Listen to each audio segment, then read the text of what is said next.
الحمدللہ رب العالمین والصلاة والسلام علی سید المرسلین اما بعد فاعوذ باللہ من الشیطان الرجیم بسم اللہ الرحمن الرحیم۔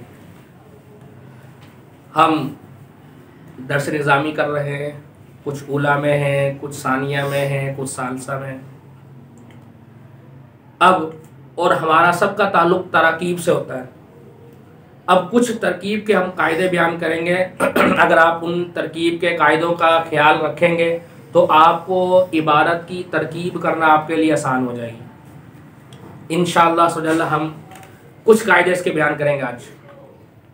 سب سے پہلے آپ کو پتہ ہے جملے کی دو قسمیں، جملہ اسمیہ ہوگا یا فعلیہ ہوگا۔ اب اسمیہ خبریہ یا فعلیہ انشائیہ خبریہ، ہم صرف اسمیہ اور خبریہ کو دیکھیں گے۔ اب آپ نے اس پوری عبارت کو دیکھنا ہے کہ وہ اسمیہ ہے یا فعلیہ ہے۔ اس کا تعلق آپ کے جو اس عبارت میں جو پہلا لفظ آیا وہ کیا ہے، اسم ہے، فعل ہے۔ اگر اس کا تعلق پہلا اسم ہے اور وہ معرفہ بھی ہے، ٹھیک ہے، تو اور مرفوع بھی ہے، ٹھیک ہے، تو اگر مرفوع بھی ہے اور معرفہ بھی ہے تو اب وہ ہوگا جملہ اسمیہ۔ اگر اس عبارت کا، اس جملے کا پہلا جو لفظ ہے وہ فعل ہے تو اب وہ جملہ ہوگا فعلیہ۔ یہ ہو گیا اسم اور فعلیہ کی پہچان۔ اس عبارت میں، اس جملے میں صرف دو کلمے اگر اور ایک معرفہ ہے ایک نکرہ ہے تو آپ اس سے یہ پہچان جاؤ گے کہ جو معرفہ ہے وہ مبتدا بنے گا، جو نکرہ ہے وہ کیا بن جائے گی، خبر۔ اگر اس عبارت میں معرفہ بھی استعمال ہوا، نکرہ بھی استعمال ہوا، فعل بھی استعمال ہوا ہے، اگر وہ دونوں نکرہ ہیں یا دونوں معرفہ ہیں، اس عبارت کے اندر دو اسم ہیں، دونوں کیا ہیں، معرفہ ہیں، دونوں کا اعراب بھی ایک جیسا ہے، تو اب آپ سمجھ جاؤ گے کہ یہ موصوف صفت بنے گے۔ دونوں معرفہ ہوں یا دونوں نکرہ ہوں تو اب ان کا تعلق ہوگا موصوف اور صفت سے۔ اگر پہلا نکرہ ہے اور بعد والا بھی معرفہ ہے، ٹھیک ہے، تو اب وہ ہوں گے مضاف اور مضاف الیہ۔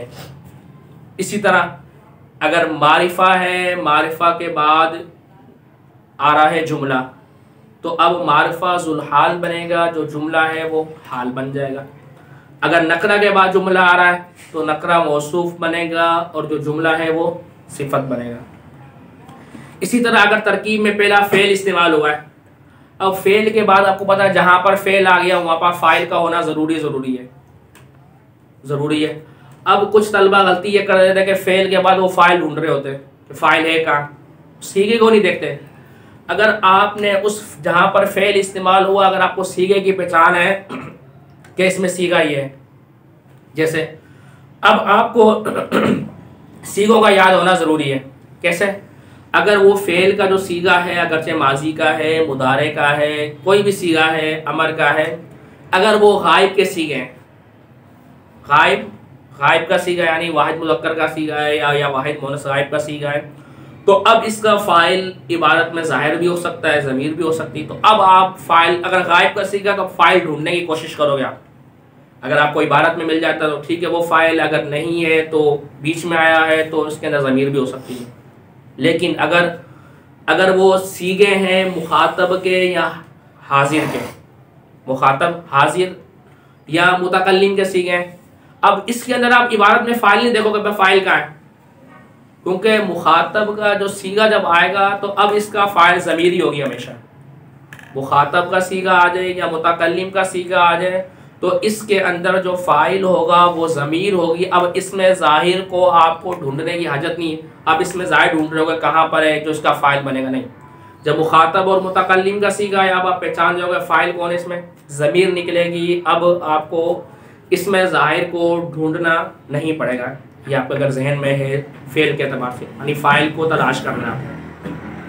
غائب کا ہے تو فاعل تلاش کرو گے، ممکن ہے فاعل عبارت میں ہوگا یا ضمیر میں ہوگا، لیکن مخاطب اور متکلم میں ایسا نہیں ہوگا۔